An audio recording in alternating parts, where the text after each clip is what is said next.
Film की कहानी शुरू होती है और हम हार्पर नाम की एक औरत को देखते हैं जो बहुत ज्यादा डरी हुई और सहमी हुई थी। जो खिड़की से बाहर देखती है तो उसे एक आदमी नजर आता है जो उस अपार्टमेंट की छत से नीचे गिर रहा होता है, जिसे देखकर वो बहुत ज्यादा डर जाती है। अब वो आदमी कौन है इसके बारे में हमें आगे पता चलेगा। अब सीन कट होता है और हमें फ्लैशबैक में ले जाया जाता है, जहाँ पर हम देखते हैं कि वो आदमी जो छत से नीचे गिर रहा है उसका नाम जेम्स है और जेम्स हार्पर का ही हस्बैंड है। दरअसल उन दोनों के बीच कुछ भी अच्छा नहीं चल रहा था, इस कारण हार्पर उसे डिवोर्स देना चाहती थी, लेकिन जेम्स उससे बहुत समझाने की कोशिश करता है और उससे पूछता है कि आखिर उसकी गलती क्या है, वो उसे डिवोर्स क्यों दे रही है। लेकिन हार्पर उसे कुछ भी नहीं बताती और उसे बुरा भला कहने लगती है और वो कहती है कि अब वो उसके साथ नहीं रहना चाहती। इस पर जेम्स उसे कहता है कि अगर वो उसका साथ छोड़कर चली गई तो वो आत्महत्या कर लेगा। जिसके बाद जेम्स को हार्पर पर बहुत ज्यादा गुस्सा आता है। वो उसे गुस्से में एक जोरदार तमाचा भी मार देता है जिससे उसके नाक से खून बहने लगता है, जिससे गुस्सा होकर हार्पर जेम्स को घर से बाहर निकाल देती है। थोड़ी देर बाद हम उसी सीन को देखते हैं जैसा हमने फिल्म की स्टार्टिंग में देखा था कि जेम्स छत से नीचे गिर रहा था। जेम्स ने जैसा कहा था वैसा ही किया। हार्पर जब जेम्स की डेड बॉडी को नीचे आकर देखती है तो वो बहुत ज्यादा डर जाती है क्योंकि जेम्स की बहुत ही बुरी तरीके से मौत हो चुकी थी। अब कुछ दिन बीतते हैं और हार्पर अपने आप को ही अपने हस्बैंड जेम्स की मौत का जिम्मेदार मानती है। दरअसल वो जिम्मेदार भी है क्योंकि जेम्स ने उसने पहले ही कहा था कि अगर वो उसके साथ नहीं रही तो वो सुसाइड कर लेगा। धीरे धीरे हार्पर की मेंटल सिचुएशन बिगड़ने लगती है तो वो अपने माइंड को डाइवर्ट करने के लिए लंदन से बाहर एक विलेज में आकर कुछ दिनों तक रहने का फैसला करती है ताकि वो उस सदमे को पूरी तरह से भूल जाए और वो अपने काम में भी मन लगा ले। जब हार्पर उस घर पहुंचती है तो उसे उस घर का मालिक जेफरी मिलता है जो बहुत ही ज्यादा सपोर्टिव था, जो हार्पर को बताता है कि ये घर अब उसका है, जब तक वो वहाँ पर रहना चाहती है वो बिल्कुल रह सकती है। दरअसल हार्पर ने इस घर को एक हफ्ते के लिए रेंट पर लिया था। जेफरी उसे बताता है कि उसे किसी भी चीज की जरूरत हो तो वो उसे कॉल लगा ले और अगर कॉल ना लगे तो वो उसके घर पर भी आ सकती है जो कि पास ही में था।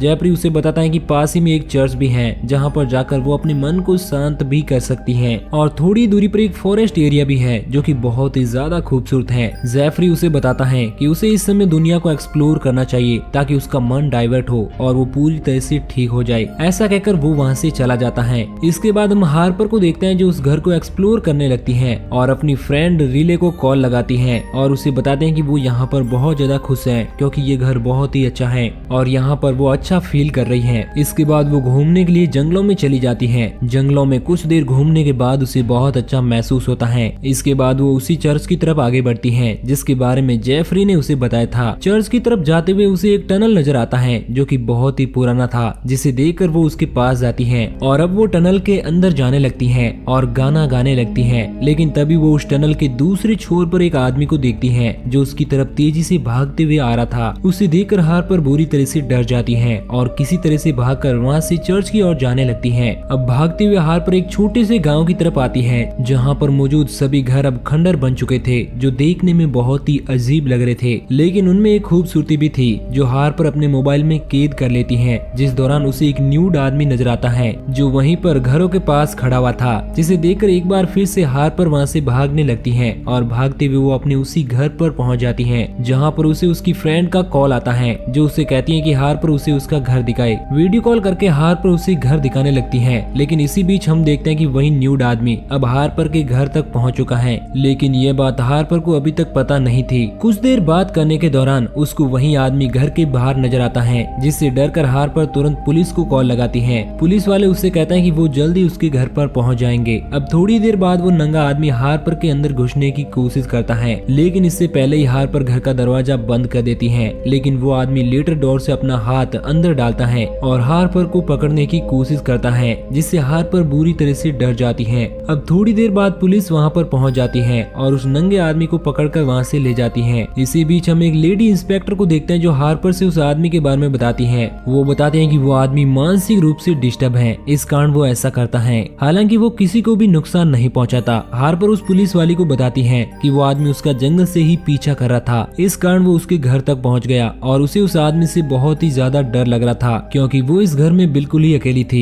इसके बाद हार्पर अपने आप को संभालती है और उस गाँव के चर्च में जाती है जहाँ पर वो बेंच पर बैठकर अपने हस्बैंड जेम्स के साथ हुई उस घटना को याद करती है। वो सोचती है कि अगर वो उस दिन जेम्स को माफ कर देती तो आज उसके साथ जेम्स होता और ना ही उसकी ऐसी हालत होती, और इस दौरान वो बहुत ज्यादा चिल्ला चिल्लाकर रोने लगती है। इस बीच उसे चर्च का फादर भी देख लेता है। इसके बाद हार्पर वहाँ से अपने घर के लिए जाने लगती है, लेकिन रास्ते में उसे एक छोटा बच्चा नजर आता है जिसने एक अजीब तरह का मास्क पहना हुआ था, जो हार्पर से कहता है कि क्या वो उसके साथ किसी तरह का गेम खेलेगी, तो हार्पर उससे साफ साफ मना कर देती है। इस पर वो बच्चा गुस्सा हो जाता है। तभी वहाँ पर चर्च का फादर आ जाता है। वो बच्चा फादर और हार्पर दोनों को गाली देकर वहाँ से चला जाता है। इसके बाद हार्पर फादर को सारी बातें बताती है। वो बताती है कि वो पिछले कुछ दिनों से बहुत ज्यादा परेशान है, क्योंकि उसे लगता है कि शायद उसके पति की मौत उसी के कारण हुई है। इस कारण वो बिल्कुल भी अच्छा फील नहीं कर रही। फादर उसे पूछता है कि आखिर तुम अपने हस्बैंड से डिवोर्स क्यों लेना चाहती थी। तब हार्पर उसे बताती है कि दरअसल वो कुछ दिनों तक अकेले रहना चाहती थी और यही कारण था कि वो जेम्स को धीरे धीरे नापसंद करने लगी थी। फादर सारी बातें सुनकर सारा दोष हार्पर ही डाल देता है और कहता है कि उसी के कारण सच में उसके पति की जान गई है। ये सुनकर हार्पर को बहुत ज्यादा अजीब लगता है और वो वहाँ से चली जाती है। इसके बाद हम उसी फादर को देखते हैं जो उसी बेंच पर बैठकर जहाँ पर हार्पर बैठी हुई थी उस जगह को बड़े प्यार से छू रहा था। ऐसा लग रहा था कि वो हार्पर को चाहने लगा हो। इसके बाद हार्पर उस गांव के बार में जाती है जहाँ पर उसे जेफरी मिलता है, जो उसके लिए एक ड्रिंक लेता है। तभी हम वहाँ पर एक पुलिस वाले को देखते हैं। वो पुलिस वाला हार्पर को बताता है कि उन्होंने उस नंगे आदमी को छोड़ दिया है क्योंकि वो बेकसूर था और न ही उनके पास उसके खिलाफ कुछ सबूत थे जिससे कि वो उसे जेल में रख सके। ये सुनकर हार्पर बुरी तरह से डर जाती है और वहाँ से अपने घर चली जाती है। घर पहुंचकर वो अपनी फ्रेंड को कॉल लगाती है जहाँ पर वो उसे सारी बातें बताती है। इस पर उसकी फ्रेंड कहती है कि वहाँ पर उसे अकेला नहीं रहना चाहिए, इसलिए वो उसे अपना एड्रेस भेजे ताकि वो उसके साथ आकर रह सके और वो दोनों मिलकर उस आदमी को सबक सिखाए। तभी हार्पर को घर के बाहर वही पुलिस वाला नजर आता है जो दरअसल उसे गाँव के बार में मिला था। हार्पर उससे बात करने के लिए घर से बाहर आती है और उसे पूछती है कि आखिर वो यहाँ पर क्यों आया। उसके पूछने के जस्ट बाद ही वहाँ की लाइट चली जाती है और जैसे ही लाइट आती है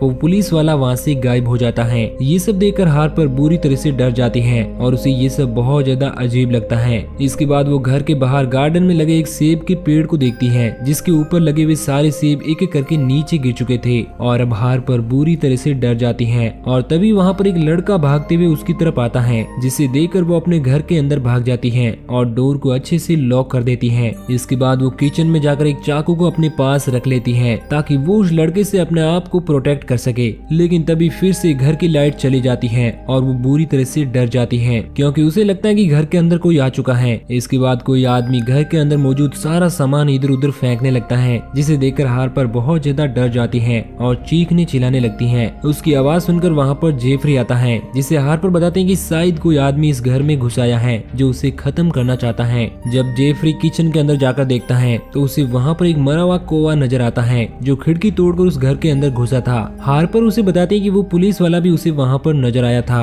जो घर के बाहर था और देखते ही देखते वो गायब हो गया। जेफरी उस पुलिस वाले को भी चेक करने के लिए बाहर जाता है लेकिन एक बार फिर से बिजली चली जाती है और इस बार जेफरी भी गायब हो जाता है। अब हार्पर को कुछ भी समझ नहीं आता है, लेकिन तभी उसे वही न्यूड आदमी नजर आता है जो उसे स्टार्टिंग में मिला था, जो कि उसका पीछा कर रहा था, जिसे देखकर वो बुरी तरह से डर जाती है और घर को अच्छे से लॉक कर देती है। लेकिन वो आदमी लेटर डोर से अभी भी हाथ डालकर हार्पर को पकड़ने की कोशिश कर रहा था, लेकिन इस दौरान अपने हाथ में रखे हुए उस चाकू से हार्पर उसके हाथ को काट देती है और हम देखते हैं कि उस आदमी को बिल्कुल भी दर्द नहीं हो रहा था और न ही वो चिल्ला रहा था। इसके बाद वो न्यूड आदमी अपने हाथ को बाहर निकाल लेता है जिससे उसके हाथ के 2 हिस्से हो जाते हैं। अब घबराकर हार्पर किचन की तरफ जाती है जहाँ पर उसे वही लड़का नजर आता है जो उसे चर्च के पास मिला था और वो उसके हाथ को नोटिस करती है और उसका एक हाथ भी उसे उसी तरह नजर आता है जिस तरह से उस न्यूड आदमी का हाथ कट चुका था। अब उससे डरकर हार्पर एक दूसरे कमरे में जाकर छिप जाती है जहाँ पर उसे चर्च का फादर नजर आता है जिसकी हालत भी कुछ ऐसी थी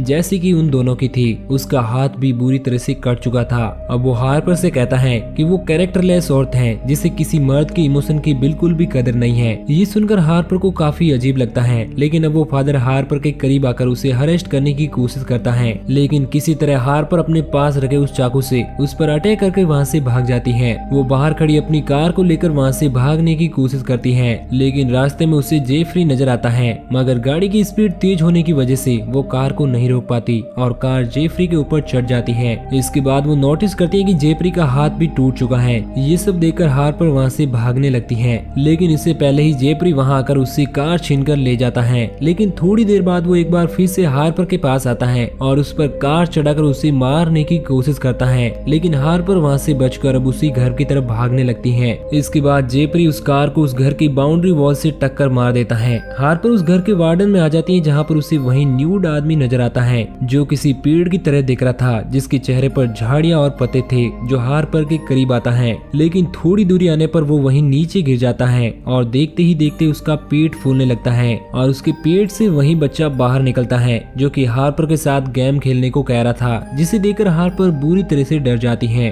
अब इसके बाद उस बच्चे के पेट से जेफरी बाहर निकलता है। ये सब देखकर हार्पर कुछ भी समझ नहीं पाती है कि आखिर उसके साथ क्या हो रहा है। अब वो घर के अंदर जाती है, जिसका पीछा करते हुए जेफरी भी वहाँ पर आ जाता है और वो भी अपने मुंह से एक इंसान को बाहर निकालता है और वो इंसान कोई और नहीं बल्कि जेम्स ही था, जिसे देखकर हार्पर चौंक जाती है। जिसके बाद हार्पर जेम्स से पूछती है कि आखिर उसे क्या चाहिए, वो उसके साथ ऐसा क्यों कर रहा है। इस पर जेम्स उसे बताता है कि वो सिर्फ उसका प्यार पाना चाहता है और हमेशा उसके साथ रहना चाहता है। इसके बाद हम हार्पर के हाथों में एक कुल्हाड़ी देखते हैं जो उसने जेफरी को मारने के लिए घर के अंदर से उठाई थी और इसी के साथ ये सीन यहीं पर कट हो जाता है। अगली सुबह हम हार्पर की उसी फ्रेंड को देखते हैं जो वहाँ पर पहुँच चुकी थी, जो देखते हैं कि घर की हालत बहुत ज्यादा खराब है। वहाँ पर चारों तरफ खून फैला हुआ है। इससे उसे अपनी फ्रेंड हार्पर की फिक्र होने लगती है, लेकिन वो देखती है कि उसकी फ्रेंड वही गार्डन में बैठी हुई थी। और इसी के साथ ये मूवी यहीं पर एंड हो जाती है। तो दोस्तों, आपको ये कहानी कैसी लगी नीचे कमेंट करके जरूर बताना और इसी तरह की कहानियों के डेली डोज के लिए हमारे चैनल को सब्सक्राइब जरूर करना।